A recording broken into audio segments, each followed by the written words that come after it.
Hey, hello everyone. Welcome back to our distance learning class number 2.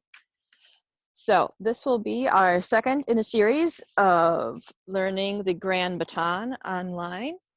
And if you missed last week's class, that recording is up and available for people to watch and to catch up for. So last week we covered basically the introduction to the stance, the introduction to the weapon, and our two main strikes, the montante, the rising strike, and the colpo di testa, or molinello, the descending strike. So today we are going to have a brief review of those items, and then we're going to continue on and we're going to introduce the lunge for our footwork, and we're going to introduce two parries. So the quarta parry and the terza parry. So let's go ahead and warm up a little bit. It is brisk outside, so I am ready to be moving. So let's start with small arm circles. So small circles, going backwards, getting larger and larger, and warming up our shoulders. And small circles forward, again, larger and larger. And all the way around, good. Let's warm up our hands and forearms real good. So hands level, and we're going to twist them all the way. So you want full extension.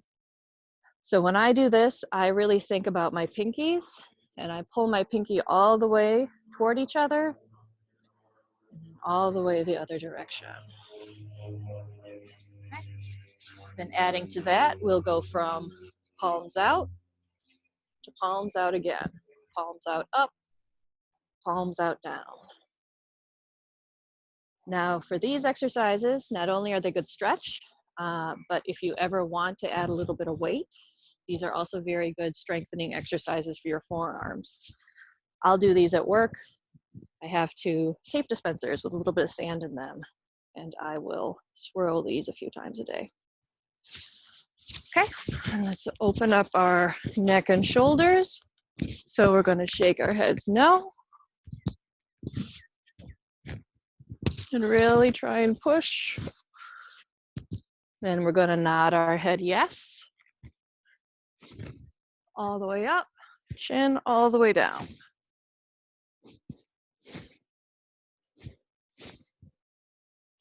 Okay, and we're going to go ear to shoulder, ear to shoulder, ear to shoulder.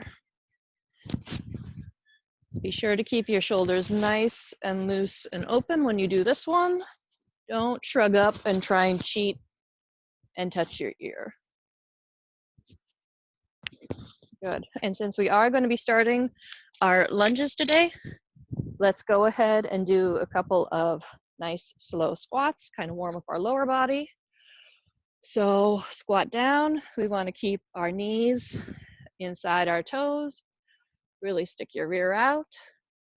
Ideally, you can get the plane of your thigh lower than your knee. If you can't do that, that's okay. Just do as many as you can, or as low as you can, and let's say, 10. One more. Was that 10? I don't know. And now let's warm up our ankles and knees. So right leg, just give your ankle a couple spins, one direction, and then the other. Left ankle, same thing. Few in one direction, few in the other. And now hip. So if we point our leg, you are drawing a circle with just your big toe. Really isolating your hip for this one.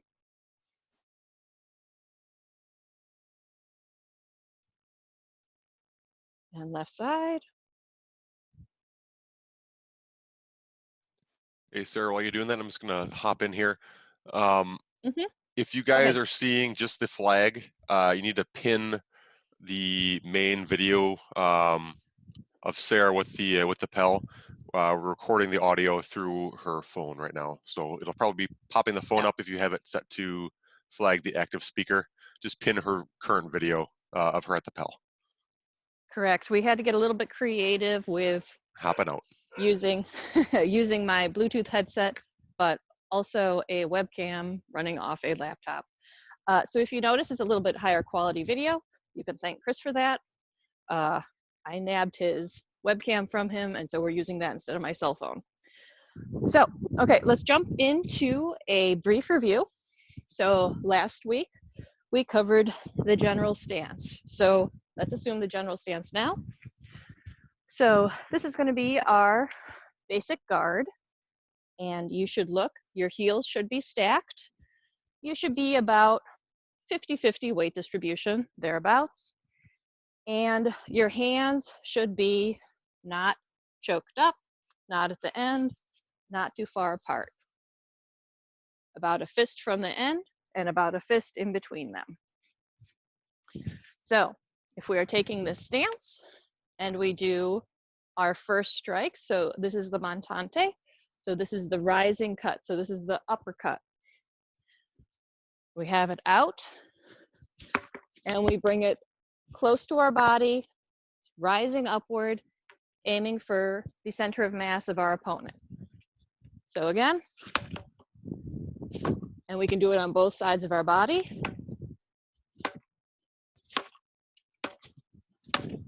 Okay, so just a quick review on those ones. We're going to want to keep it kind of close to our body. The arms, you're going to want to be not too far side to side or up and down, keeping it generally centered in front of your chest. Now, the colpo di testa, the strike to the head, this is going to be the descending cut. So we're going to dip down and come down at a pretty steep angle, not a 45, not quite vertical, somewhere in between there. So looking head on, those would have looked like this, or like this. Okay, now, as we discussed last week, these can come from all four directions, all four openings, two lower openings, two upper openings. So, moving on, let's talk a little bit about the lunge in this system. So, Cerri does not have a section titled The Lunge, where he collects all his thoughts conveniently into one spot. He kind of discusses it in a few different spots, and he has a lot of pictures. So in the pictures, and when he does discuss it, a few of his points are going to be a very straight back leg. So if we are in the right guard, our right leg is forward, our back leg is going to be very straight, very powerfully extended. Your rear foot is going to be flat on the ground. So there's no rolling. Don't roll your ankle up. Keep your foot flat and your heel planted on the ground. For your front knee, some of the pictures shows the knee drifting about over the toe. Some of the pictures show it stacked directly over the ankle. At no point is it shown extending over the toes. So let's try and keep our knee somewhere between our toe and our ankle when we're lunging.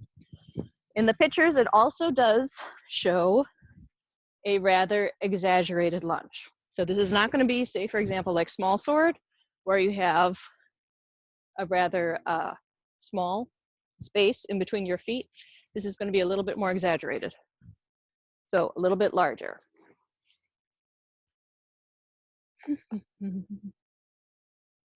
One other thing that is going to be slightly different is the pictures do exhibit some lean on your torso. So sometimes you're used to doing, say, saber or small sword, and you're going to want to keep your torso very upright. At least in these images in Cerri's baton manual, there is going to be some lean to the torso. So instead of upright, he is shown stretching out. So it feels much more natural instead of trying to keep your back straight to extend out a little bit. So as we do the lunge, we're going to start in our 50-50 position. And let's just go ahead and give a couple strikes of the colpo di testa. So the descending strike to the head, and let's add a lunge to it. So if we're in our ready position, we're drawing back, and then we lunge, and we extend our arms powerfully, hitting, recovery, hit, recovery. Now, Cerri does warn not to lunge so far or lower your body down so much that you are unable to recover. If you are going down to do the splits, you cannot bounce back up out of that as easily as if your hit doesn't miss and you have to quick parry. So keep that in mind. So moving on. So let's cover our 2 parries. So this is going to be Quarta and Terza. So these are going to be covering our inside and our outside. Now, if you don't remember, or if I didn't mention from the last lesson, but our inside is going to be our torso and our inner body. Our outside is going to be the back of our arm and our back. So if I hold my stick out like this, over here is my inside, over here is my outside. So our first parry might feel very similar. It's going to be like this, and this is called Quarta. Very similar to the small sword cart or fourth. And again, like our first guard, we're going to want to keep it farther out than we might be otherwise used to. You're going to want to bring it in nice and tight. Don't do that. This is a flexible baton. You keep it in here, and your opponent's baton is going to flex right over this and hit you. So, good stance. Keep it out a little bit more. Keep the point aimed at your opponent. Do not let it drift off like this. Keep it on your opponent. Now, the other parry for Terza is going to be very similar to that, and it's going to be covering our outside. So, inside Quarta, outside Terza. So again,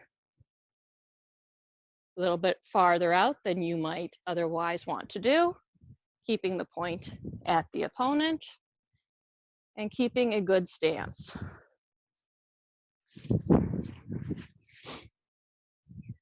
Now, one thing that Cerri does discuss is the fact that you need to execute a parry. So you need to think of this as a dynamic motion.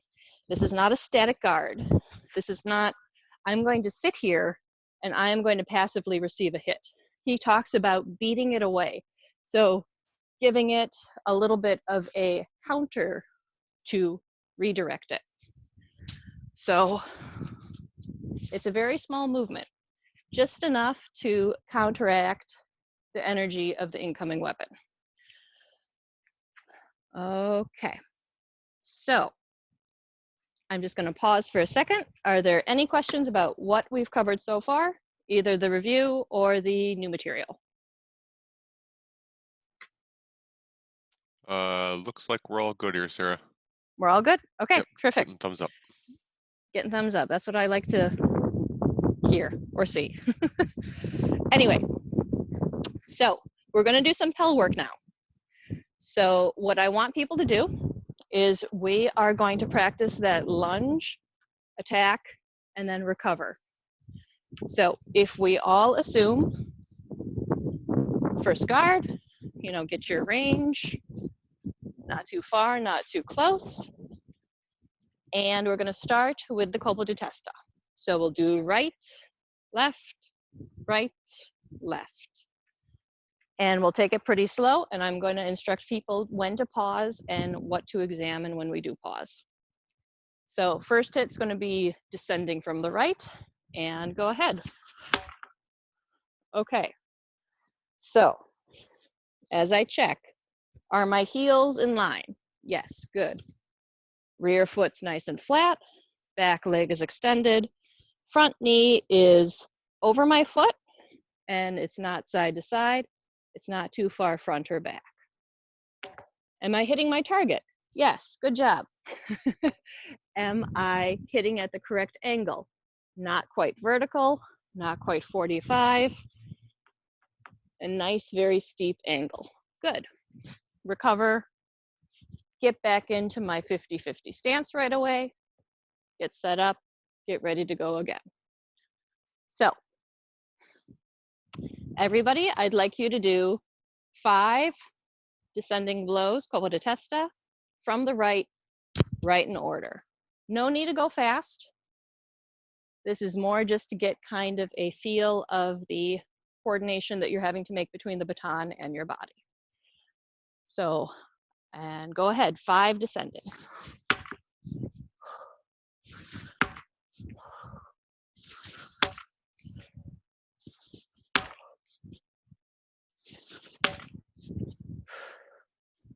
Okay, I just need to plug in my, oh geez.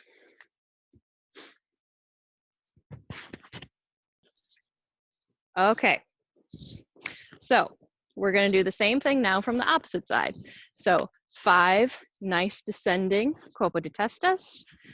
Again, starting out in our first guard and returning to the guard after each strike. Now, for these ones, you can continue to go down on your inside side, or you can go down on your outside and strike over like this. If you want to mix it up, you can come down on the same side, or you can switch it up. I'll leave it up to you. So again, 5 strikes with a nice lunge in between, no rush, go.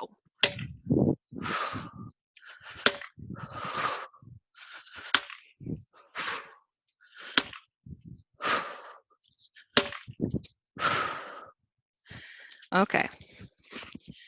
Now I was instinctually recovering a little bit to my small sword stance. I need to keep it a little bit more 50-50.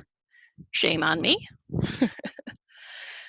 Okay, and now we're going to do the same thing with our montantes. So again, in our position, bringing it down, lunge, and striking upward. So let's do it together. Okay. And I'm checking my feet. My toe's a little bit off, but not bad. I hit in about the right spot, good. Recover. So let's do 5 more, all ascending on your right side.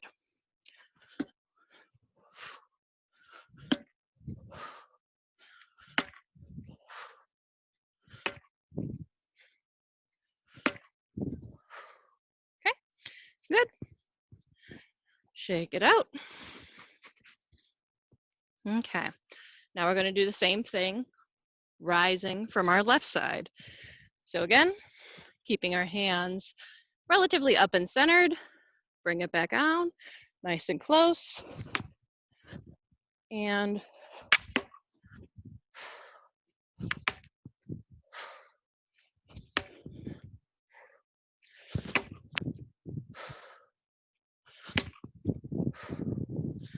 okay. Now, personally, I feel like montantes are a little bit more awkward than colpo di testas, especially adding the lunge, but it's something I'm working on overcoming. So,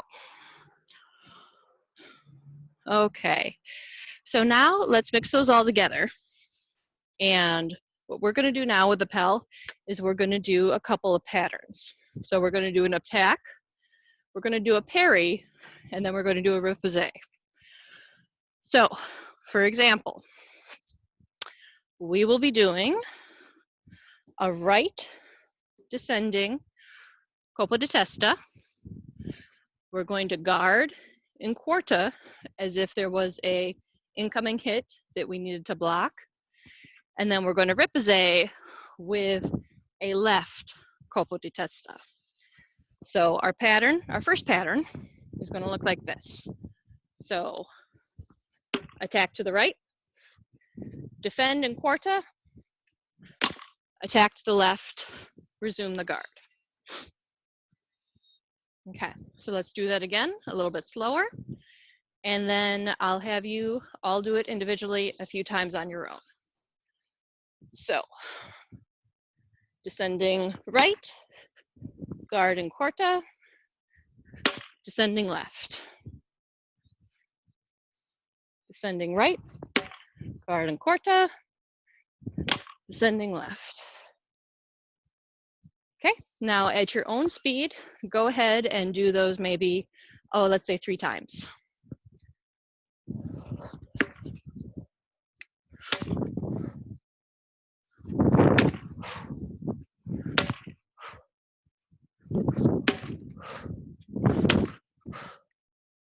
Hey, Sarah, do you maybe want to do that facing straight on Yes. at the camera? Can do.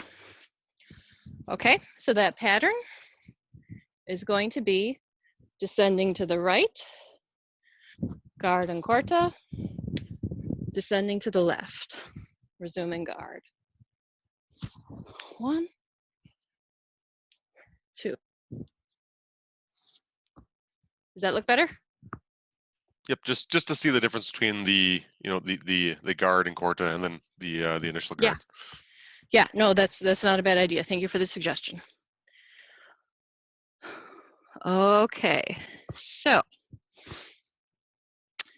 if people are good with that pattern, I'm just going to check my time real quick. Ooh, that's moving a little quicker than I thought. We've got thumbs up all around. Okay. Okay, then let's move on to another pattern. So this one, we are going to start with, again, the colpo di testa, so the right. We're going to guard again in quarta, and this time we're going to end with the left montante, so the left rising. So I'll show it in both directions, and then we'll do it together. So descending right, guard in quarta, rising left. So we're going to do right and then left. So right, quarta, left. Right, quarta, left. Okay. So again, let's do it, say 3 times together at your own pace. And go ahead.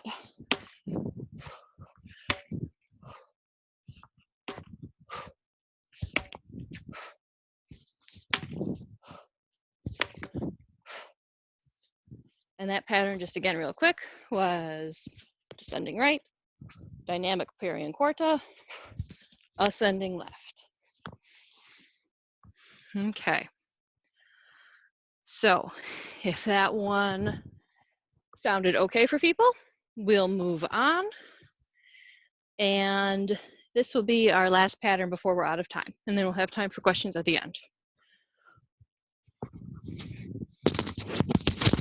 Caught. There we go.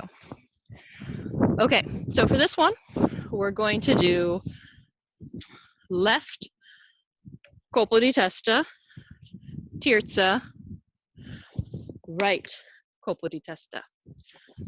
So it'll be left head hit, parry terza, right head hit. So left head hit, parry terza, right head hit. Now, so for moving from terza to the right colpo di testa, there are 2 ways you can do it, and it's more of a matter of personal preference. So I have left and I have terza. Now I can come down by my left side of my body, or I can rotate and I can come down by my right side of my body. The difference would matter if I was actually with someone and which side of my body I thought was more vulnerable and which I would want to, thank you, Flame, which I would want to cover as I was making my repoussé. Now, in this situation, it doesn't exactly matter. So play with it, see See whichever one feels more comfortable with you. So, again, and we're going to do left, terza, right, and left, terza, right, left, terza, right. Okay. Now, one other thing, if you want to practice some of these patterns at home, that would be great. This would be great practice. It's also very good conditioning. The only thing you're going to want to be aware of is not getting into too much of like a pattern. So like hit, hit, hit, hit. It gets very bouncy, and I believe that that will kind of lead to bad habits. So go ahead and step away, move into range, hit, recover, move out of range. And that'll kind of help break up the rhythm so you don't get into a kind of a metronome, like hit, retreat, hit, retreat, hit, retreat. Because if you were in a real sparring situation, that is not what would happen. That's not reality. So, okay, we are about out of time. So does anybody have any questions before I wrap things up? Yeah, I was wondering. Yeah. When we're striking, Yes. we'd be moving our head from one side to the other, kind of like we do with a long sword.